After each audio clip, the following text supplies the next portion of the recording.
Boa noite. Boa noite.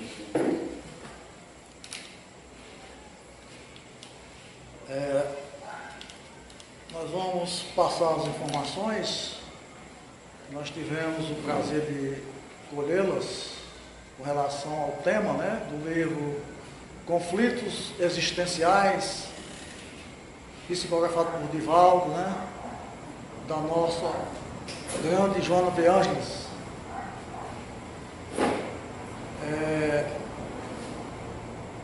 Muito interessante,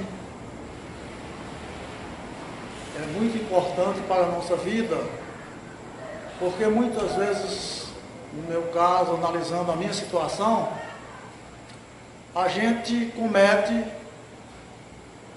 erros na nossa convivência humana, sem saber que o erro está nascendo da gente, por desconhecer.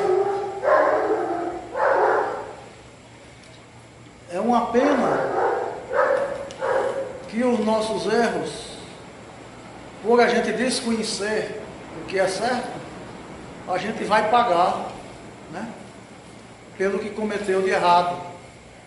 As atitudes, os comportamentos que geram problemas para os outros, as sequelas voltam para a gente.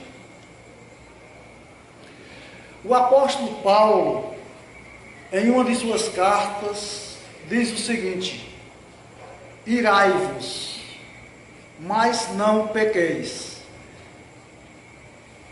Existem citações também importantes da época, das civilizações antigas, das primeiras civilizações, que diz: a indignação se acendeu dentro dele, a ira se acendeu dentro dele. Termos bíblicos. Já existia, a gente já traz com a gente essa raiva. É uma coisa natural. Só que a gente vai saber o que a gente deve fazer para conviver bem com ela. Só que é uma coisa que não tem jeito. É como certas doenças que a gente adquire, que tem que tomar um remédio durante a vida toda aqui na Terra. Adquiriu, tem que tomar o remédio. No caso da raiva, a gente tem que aprender. Todos nós temos raiva, mais ou menos, em proporção maior ou em proporção menor. Mas a gente tem que saber administrar. A ira e a raiva e outros sentimentos contrários ao nosso equilíbrio fazem parte do nosso sistema de autodefesa. Sentir raiva é normal. Nós somos seres emocionais. O problema está no que as pessoas agem e falam debaixo do poder da raiva. Como lidar com a ira e com a raiva? É simples. Devemos primeiro entender que este sentimento faz parte da nossa constituição. Então, é normal a gente ficar irado. Como é que a gente fica irado, assim, sem se aprofundar no lado psicológico? Se a gente vê uma injustiça que fere os nossos princípios, por exemplo, a gente vê um adulto espancando uma criança, tem hora que a gente vê aquela situação e a gente fica realmente com raiva, porque a criançazinha indefesa, às vezes não fez nem por onde, e a pessoa chega desequilibrada e pega na criança,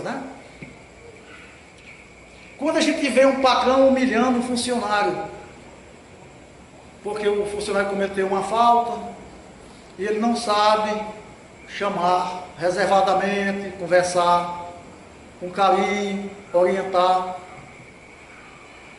Quando a gente vê um funcionário de uma repartição tratando uma pessoa com desprezo, porque ele se acha ali o tal dentro da repartição, e a pessoa chega humilde, pessoa mal vestida, não sabe falar direito, não sabe se expressar, e ele trata com indiferença. Então, tem obstáculos que a gente vê na rua, no cotidiano, que a gente, se prender àquela situação, a gente fica com raiva.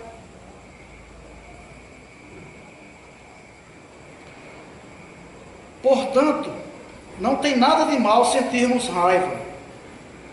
Temos apenas que aprender a controlar as reações no momento da raiva. Como devemos controlar a irritação? Nunca dizendo, escrevendo ou fazendo nada quando tivermos com irritação. Então, por exemplo, já aconteceu comigo. Receber a ofensa, e como eu fui educado erradamente, não levar desaforo para casa, na hora que vinha, eu nem pensava, dava o troco na maior grosseria. Ou então a gente recebeu uma coisa contrária ao nosso pensamento, no zap, né, que é uma coisa da moda agora, muito atual, a gente receber e a gente nem pensar direito, já vai respondendo com ofensa e com grosseria. Quer dizer, a gente não medita, não freia, não analisa para depois responder. A gente já vai jogando, às vezes tecla até errado. Já passei essa situação, a gente tecla errado com raiva. Toda vez que nós fizermos algo nesses momentos de raiva, vamos simplesmente ter prejuízo, vamos ofender alguém e com certeza vamos nos arrepender por toda a vida. Porque a palavra jogada, às vezes a gente tem condição de se reconciliar com uma pessoa, de pedir desculpas, né? De mostrar para a pessoa que estava num momento de desequilíbrio e tudo, mas tem uns que a gente não tem condição. A gente ofende e a pessoa, no caso, se for no telefone, deleta a gente e acabou. Por uma falta de preparo.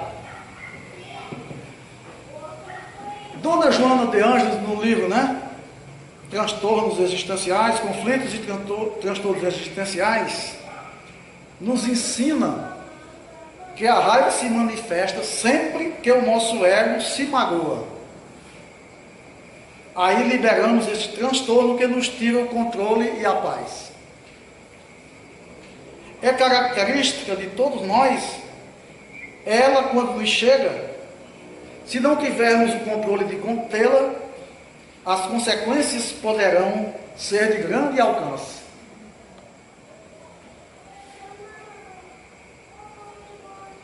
Em termos de prejuízos emocionais, morais e até materiais, Joana de Ângeles enfatiza que a raiva, se assemelhando a um incêndio, pode começar numa fagulha e trazer prejuízos incalculáveis pela sua extensão.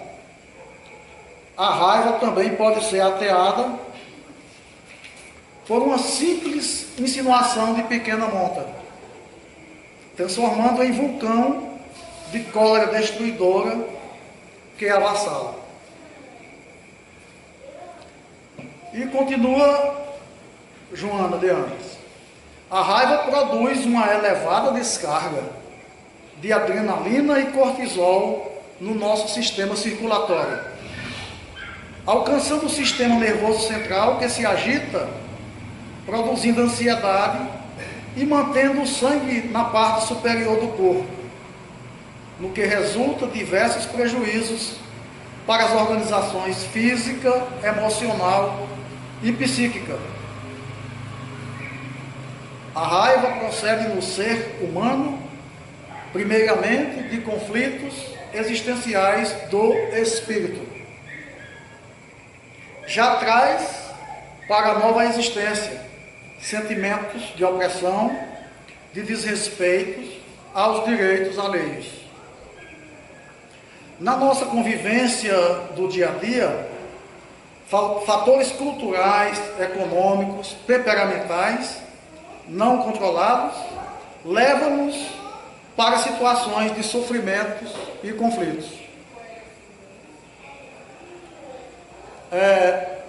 Fazendo as pesquisas sobre o tema raiva, eu encontrei uma historiazinha bem curtinha, mas muito interessante. Uma criança ganhou um carrinho de plástico desse, cegonha, que tem os carrinhos em cima. Ele queria muito esse carrinho, a mãe dele deu.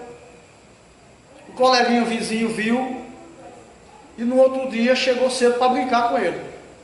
Mas ele tinha que sair com a mãe. Mas o garotinho era vizinho, amigo e tudo, e insistiu, ele emprestou a carretinha para brincar.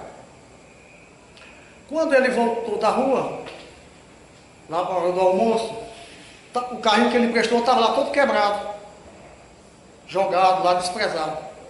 Aí ele viu, ficou chateado, chamou a mãe. Aí disse: mamãe, eu vou na casa do meu amiguinho, olha o que ele fez com o meu brinquedo. Eu tinha tanto ciúme desse carrinho, eu queria tanto ganhar, e ganhei, emprestei para ele e aconteceu isso. E a mãe dele, para dar um exemplo de um ensinamento profundo, disse para ele: meu filho, não vá agora não, deixe a raiva secar. Aí ele ficou olhando para a mãe explicou: você lembra daquele dia que você saiu na rua com uma roupinha branca? E o carro passou naquela poça d'água, nivelou todo. E você chegou em casa, a vovó quis lavar, você queria que a vovó lavasse, a vovó disse: não, meu filho, deixe a lama secar, que fica melhor para lavar. Se for lavar agora, tá mole, mancha tudo. Quando secar, a gente bate, sai o excesso e fica só a sujeirinha e a gente lava. Enquanto ele conversou ali, demorou um pedacinho, o garoto da vizinha chegou com um pacote. Aí, antes de ele falar alguma coisa, o menino foi logo dizendo: olha, eu estava brincando com o carrinho seu que você me emprestou, e aquele nosso vizinho que gosta de provocar a gente, que cria problema com a gente, passou aqui, pediu para brincar, eu não deixei, ele quebrou o carrinho. Eu contei para a mamãe e ela comprou outro. Eu espero que você não fique com raiva, porque não foi por minha causa, não tinha como evitar. Aí ele chamou o amigo para contar a história, deixa a raiva passar para o amigo, o ensinamento para ele. Quer dizer, ele não tomou nenhuma, não deu tempo, né, nem ser agressivo, nem ofender o outro e tudo, e a situação foi contornada por uma questão do equilíbrio, né? Uma pessoa pouco evoluída na consciência conserva sua raiva por um minuto. Uma pessoa comum conserva a raiva por meia hora. E uma pessoa ainda não tão evoluída da consciência conserva sua raiva por um dia e uma noite. Agora, uma pessoa cheia de mágoa, ela se lembra dessa raiva até o dia de morrer. É humano sentir raiva, faz parte da vida, mas nós devemos esquecê-la rapidamente. Eu lembro, eu conversava muito com meus avós, né? Eu gostei sempre de conversar com as pessoas que chamam mais velhos, né? Naquela época que eu conversava com o mais velho. Hoje não tem mais velho para mim não, porque eu já sou mais velho. E o que eles me ensinavam é que a gente não devia passasse qualquer situação de conflito, mas a gente não devia dormir com a raiva no coração. Eram os termos que ele me ensinou. Só que eu não aprendi, nesse tempo eu não tinha maturidade para captar essas coisas não. Eu dormia com a raiva mesmo. Não devemos alimentá-la, nos lembrando dela, nem remoendo acontecimentos passados, porque a raiva causa uma grande inquietude interior. Somos as primeiras vítimas da raiva que sentimos. Ela nos queima por dentro, tirando nossa paz, obscurece os nossos pensamentos, distorce nossas percepções. A raiva acumulada, guardada, por um pouco aqui e ali, nos prejudica muito e nos afasta de Deus e de sua verdadeira essência, de nossa bondade e compaixão. As pessoas pensam que algo nos provoca raiva, mas essa raiva já existe dentro de nós. Eu estava vendo um ensinamento de uma tibetana. Ela diz que lá nos estudos dela, a gente já traz, é como se fosse uma genética, 30% de raiva a gente já é da gente. Né? O restante, eu estou falando assim, em termos de percentual, pelo que eu pesquisei dela. A raiva, quando a gente tem ela demais, é porque a gente alimentou para ter essa raiva. Se a gente tiver a educação, o ensinamento para orar e vigiar também com a raiva, aí a vida seria outra. Porque, lembrando aqui dos ensinamentos da doutrina, né, dos ensinamentos de Jesus, nos é ensinado que a gente orai e vigiai. Mas eu só vi esse orar e vigiar com relação às coisas morais, né? A honestidade, a caridade, essas coisas, né? Que nos elevam. Mas eu não tinha visto assim, a necessidade do orar e vigiar com relação à raiva. Eu estava até conversando com um companheiro aqui antes da gente iniciar, que se a gente soubesse, a gente tivesse essa preocupação na nossa prece matinal, se a gente, quando estivesse agradecendo pela noite, pedindo, né, luz para o dia e tudo, se a gente pedisse também para ter esse controle emocional, de não reagir a uma ofensa, de medir as palavras para não dizer nada que ofenda o próximo. Mas era diferente as coisas. Mas a gente não tendo preparo, a gente sabe que a maioria, né, a grande parte, quando alguém triscou, a gente usa muito esse termo, fulano tem um pavio curto, né? Esse pavio curto é justamente a falta de nossa vigilância nesse sentido. Porque se a gente tiver essa vigilância nesse sentido, alguém passar na rua, quase atropelando a gente, e a gente olhar e ele der o dedo, alguma coisa assim, a gente não se ofende. A gente, pensando assim pelo lado humano, pelo lado dos ensinamentos de Jesus, a gente vai dizer, está com algum problema, coitado, né? Está precisando de ajuda. Mas a gente não pode escutar assim uma frasezinha com a genitora da gente, que a gente revida, né? Dá assim dor para a mãezinha dele, não é o nervosismo também, né? Que não leva a nada. Então, a raiva é criada e mantida por nós mesmos. Se a gente sente raiva, não pode culpar ninguém, a não ser nós mesmos. Quando a pessoa vive triste, acumula sofrimentos, permanece com muita ansiedade, preocupada, tem muitas chances de sentir raiva.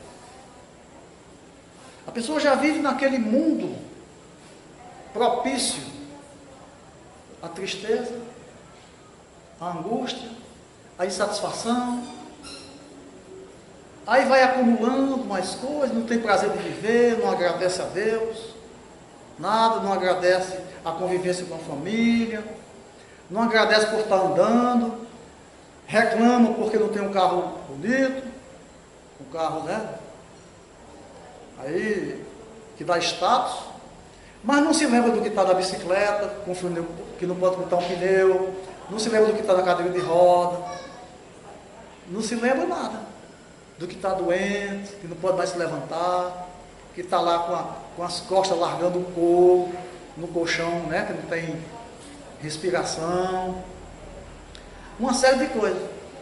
Então, quando a pessoa convive nessa situação, de não agradecer a Deus o que tem, de não agradecer a Deus a mudança que está conseguindo, de não agradecer o pouco que tem, tudo, só vê o que está mais acima, aí fica difícil. Aí fica fácil aumentar a raiva interna. Às vezes a pessoa, né, vai alimentando inconscientemente e tudo se torna ruim. E quando, por exemplo, a gente vê a nossa Parnaíba, uma cidade do interior, crescendo, bonito, tudo, mas quem está com o coração de revolta, preso e tudo, só vê o que tem de defeito, só vê os erros, não vê nada de bom na cidade, não vê o conforto, não vê o vento, não vê uma outra coisa boa. Quer dizer, depende do mundo que a pessoa alimenta dentro de si. Então, as pessoas que estão mais propensas para a raiva são aquelas que têm inveja dos outros, aquelas que odeiam os outros, aquelas que são descontentes, aquelas que vivem da fortuna dos outros, das alegrias dos outros, e que não criam as próprias alegrias. Aquelas pessoas que são desconfiadas e aquelas que têm raiva. Então essas pessoas assim que vivem nessas situações últimas são as pessoas propensas a viverem com raiva de direto. Reclamam de tudo, da comida, da casa, da luz, né? Reclamam da família, reclamam de tudo, só de tudo. Nada está bom. Verdadeiramente, é a raiva que produz as outras 5 condições que causam a tristeza. E essa raiva assume muitas formas, muitas facetas, como aflição, ressentimento, animosidade, contrariedade, mau humor, aspereza, rancor, crise de choro, soluços. Muitas vezes as lágrimas são sinais de fraqueza, mas a força da raiva. Então, tem pessoas que têm tanta raiva de uma situação que choram. Não sabe, tem uns que, né, partem para coisas absurdas. Eu tenho um amigo que lá na minha cidade discutiu com a família, lá teve um desentendimento, e ele ficou com tanta raiva que cortou os pulsos no vitrô, né? Dando murro no vitrô, cortou o pulso. Assim, a gente vai fazer um levantamento sobre raiva e a gente começa a ver assim os erros que a gente já conviveu, né? Que a gente já observou e tudo, por causa dessa raiva. Uma coisa pesada que a gente só toma assim consciência profunda quando a gente pesquisa mesmo, quer conhecer sobre a raiva. A raiva envenena corpo e a mente.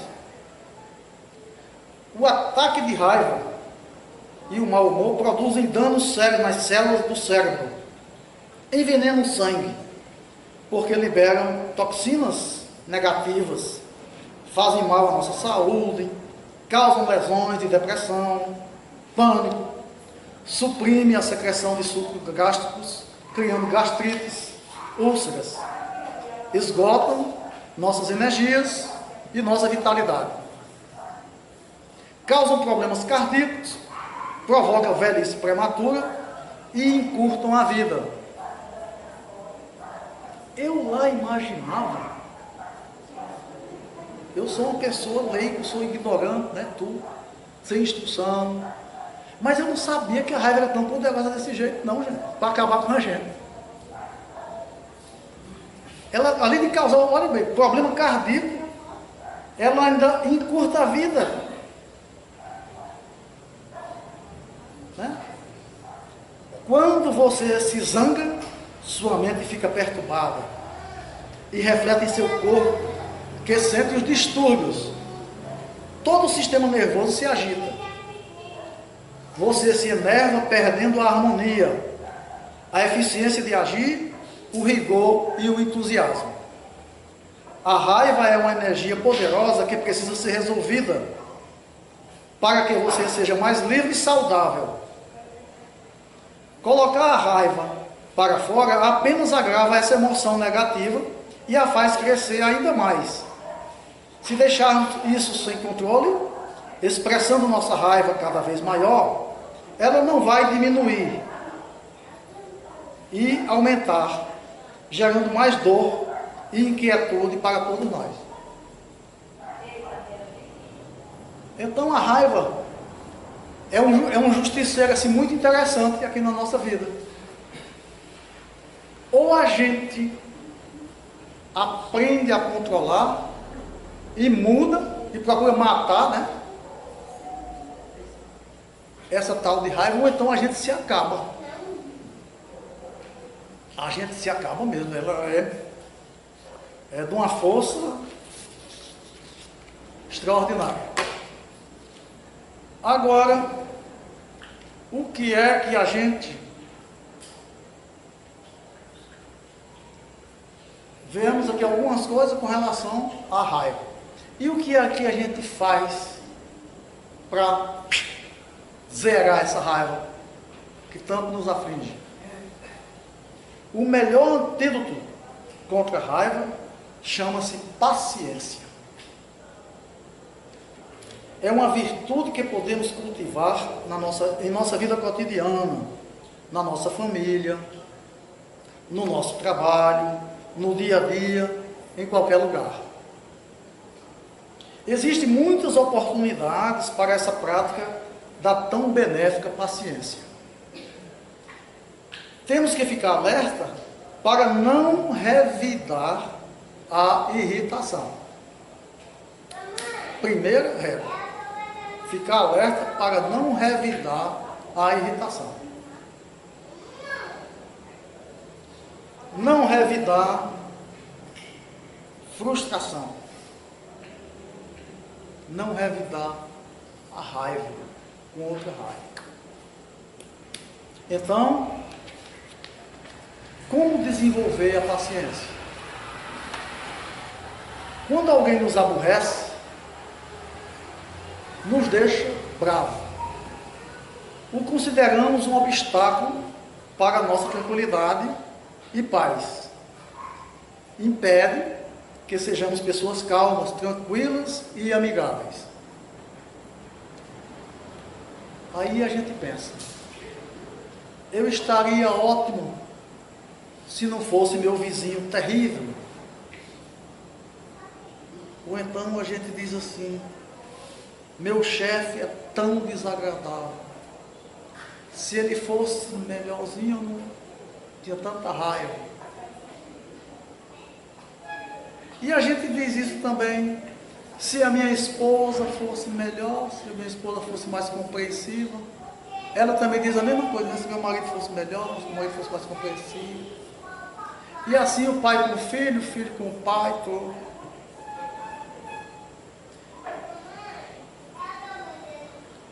Eles são, a gente julga, né, que o outro são os causadores da gente sentir raiva. Aí a gente diz assim, então eu tenho o direito de ficar bravo, porque eu sou provocado. Ele não considera, ou ela não considera, não respeita, não vê a necessidade da gente, e papapá, e esses conflitos existenciais que a gente tem na família, ou que tem no trabalho, ou que tem na repartição, né? Na vida ou no cotidiano. No desenvolvimento da paciência, nós reconhecemos que esta provocação é uma qualidade espiritual muito importante. A gente não reagir com raiva em relação a algo que consideramos como sendo o oposto.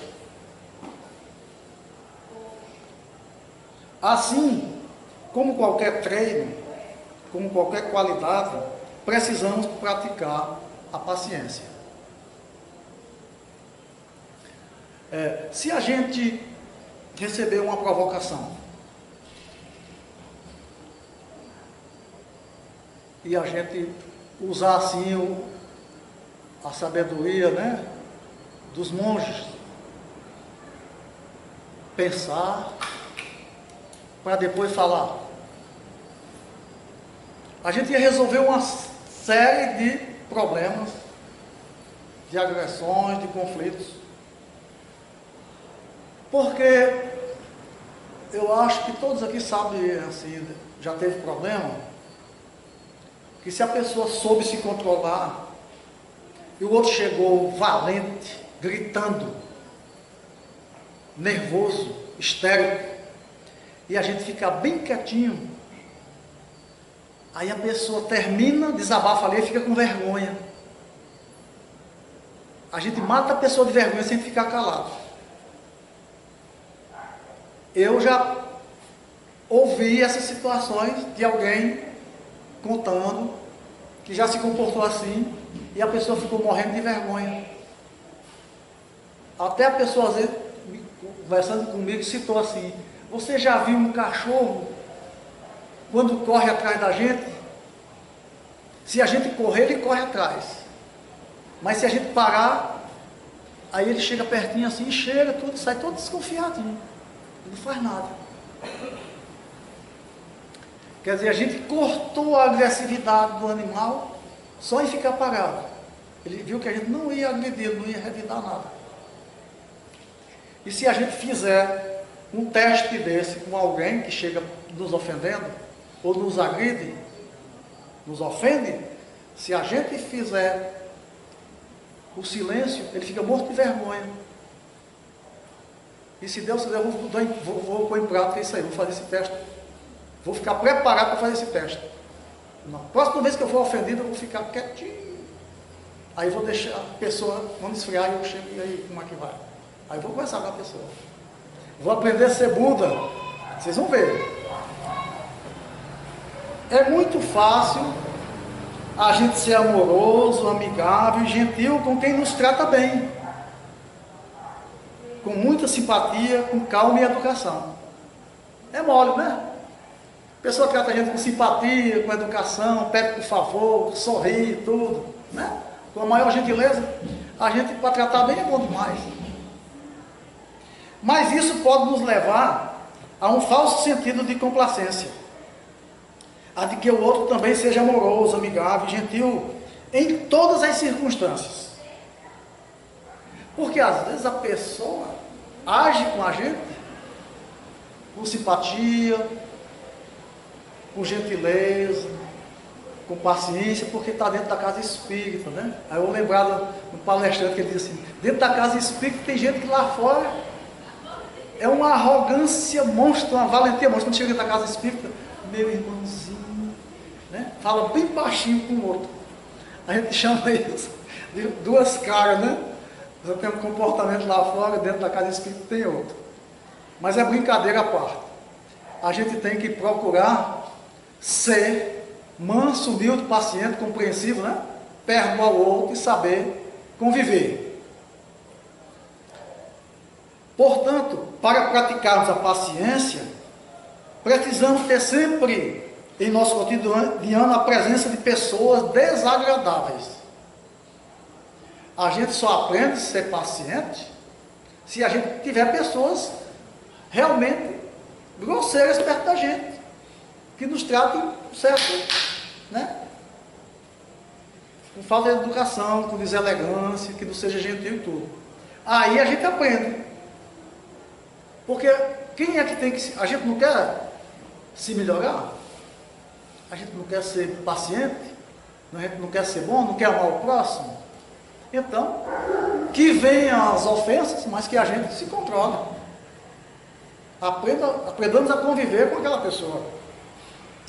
Devemos considerar a pessoa que nos desestrutura emocionalmente como nosso amigo espiritual, responsável pelo nosso burilamento em termos de paciência, porque eles estão nos ajudando a desenvolver essa qualidade tão importante, sem a qual não podemos alcançar a iluminação. Em vez de pensarmos que essa pessoa é um problema, devemos ser gratos. Quando alguém é muito difícil para nós e nos cria muitos problemas, ao invés de ficarmos abertos à raiva e chateados com isso, podemos pensar: obrigado, né, meu Deus, por esta pessoa que está me testando, que está me dando a oportunidade de me controlar.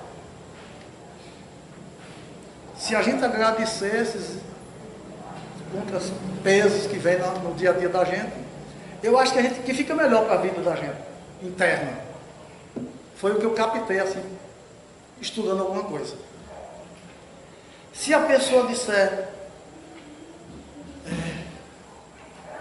estou tendo uma oportunidade de provar que eu estou me melhorando, que eu vou realmente ser paciente, compreensivo, que essa pessoa precisa de ajuda. É um coitado, espiritualmente falando. É uma pessoa sem equilíbrio, que faz a gente ter a dó, não revidar, não agredir, não puxar o tapete. E a gente deve saber que a gente, com um comportamento educado, manso, paciente, a gente muda toda a situação. A pessoa vai a ter que, em outras horas, tratar a gente com mansidão, porque a gente não revidou. Não adiantou nada ela chegar gritando, agressiva e tudo, que a gente não fez nada. A gente ficou só olhando. Aí a pessoa fica com vergonha da próxima vez, eu acho que baixa o tom. Pelo menos foi os que os Budas me passaram nessas pesquisas. Claro que isso não significa que, se estivermos em uma situação de extrema de abuso, vamos dizer: bata mais forte. Não, também não é por esse lado. Mas que a gente deve todo o tempo, né, orar e vigiar com raiva.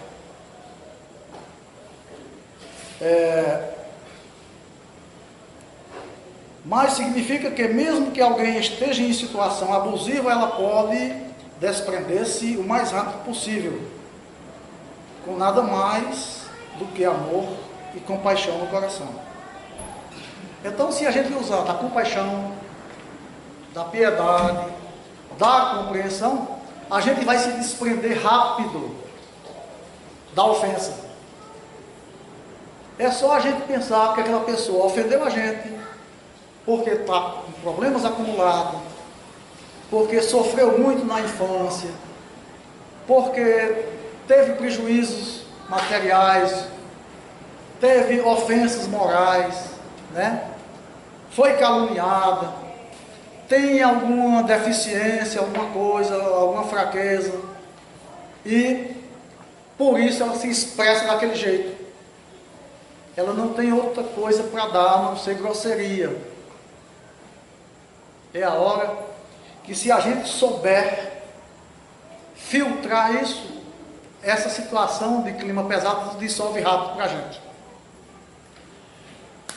O Buda diz para a gente que o ódio não cessa com o ódio. O ódio cessa com a falta de ódio, com amor. Se alguém nos perturba e acabamos sentindo raiva e frustração, nós duplicamos o problema.